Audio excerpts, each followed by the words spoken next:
Alam mo, isa sa pinakamasarap na pakiramdam ang pagmumotor ng long ride.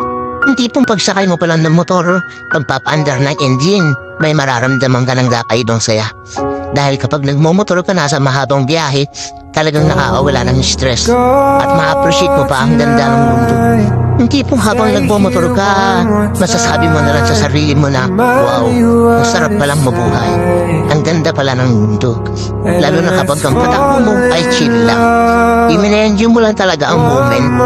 Madami kasi tayo kanya-kanyang problema sa buhay Pero pag nagmumotor ka na, makakalimutan mo ang problema mo.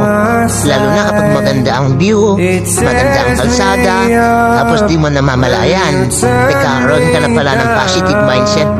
Dahil magaan ang pakiramdam mo Kaya kapag stress ka na, kailangan mo lang din talaga minsan ng mahabang biyahe bilang isang pahinga. Ang weird, no? Kasi nakakapagod magmotor. Pero ito yung pahinga na gustong gusto ng marami. Pero sasabihin ko sa'yo, hindi katawan ang napapahinga kapag naglo-long ride ka. Kung di ang utak mo, kung di ang sarili mo mismo. Kaya deserve mo rin mag-enjoy. Deserve mo makarating sa magagandang lugar. Deserve mo ng bagong experience, ng bagong kwento. Ang buhay ay isang mahabang biyahe. Madami kang pagdadaanan, iba't ibang uri ng kalsada, malubak, mabuhangin, madulas. Kailangan mo lang din talagang mag-ingat. At pwede kang huminto para magpahinga. Tapos, biyahe na ulit. So, paano ba yan? Hanggang sa muli, ride safe always at huwag kakalimutan magdasal bago bumiyahe.